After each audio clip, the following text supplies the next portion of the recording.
جھوٹی آس، تحریر فرزانہ خورشید۔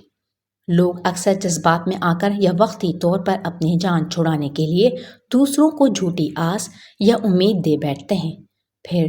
اس کے لیے نہ کوئی کوشش کرتے ہیں، نہ ہی اس طرف کوئی توجہ دیتے ہیں۔ یاد دہانی پر اپنی بات پوری کرنے کے بجائے وقت پر وقت بڑھاتے رہتے ہیں، یہ جانے بنا کہ ان کی دی گئی امید اور آس پر دوسرے انتظار اور صبر کی سولی پر لٹک رہے ہیں، مگر اس سے قطع نظر وہ بالکل بے پرواہ انجان بن جاتے ہیں۔ بقول ان کی وہ مدد کرنا چاہتے ہیں لیکن وقت نہیں نکال پا رہے، اور اس طرح ٹالتے ٹالتے وہ بالکل بھول ہی جاتے ہیں کہ انہوں نے کب،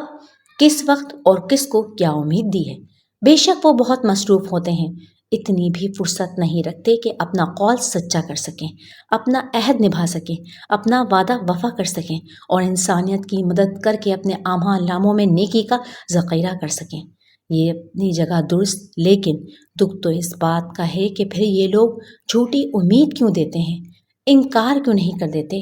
وعدہ انسان کو غلام بنا دیتا ہے، تو گویا وعدہ کرنا غلامی ہے۔ جب وعدہ خواہ اپنے عہد کا پابند ہے اور اس پر لازم ہے کہ وہ عہد نبھائے، بالکل اسی طرح کسی کو یقین، مدد کرنے کی امید اور زبان دینا بھی عہد ہی کے زمرے میں ہے، لیکن اکثریت اپنے اس فعل سے ناواقف ہے، تبھی وہ بے دھڑک اپنی واہ واہ یا خود کو بڑا اور بااختیار ثابت کرنے کے لیے امید یا جھوٹی زبان دینے سے ذرا نہیں ہچکچاتی۔ گزارش ہے کہ اگر آپ بے حد مصروف ہیں اور مصروفیات کے باعث اپنی زبان نبھانا ضروری نہیں سمجھتے، بے خیالی میں دوسروں کو یوں ہی جھوٹی امید کے سہارے انتظار کی اذیت سے دوچار کر رہے ہیں، تو براہ کرم ابتدا ہی میں ٹھہر جائیے، کیونکہ جو وعدے کی پاسداری کی اہمیت سے واقف نہیں، اسے چاہیے کہ وعدہ نہ کرے، معذرت کر لے، یوں ہی جھوٹی یقین کی شمع نہ جلائے، بے وجہ امید نہ دے، کسی کی آس نہ بنے، درد و اذیت نہ پہنچائے، کیونکہ طویل انتظار دلوں کو چوٹ پہنچاتا ہے، مایوس کر دیتا ہے، امیدیں چھین لیتا ہے، اور ایک مسلمان پر واجب نہیں کہ وہ کسی مسلمان کی دل آزاری کا سبب بنے، اسے مایوسی کے گہرے کنویں میں دھکیل دے۔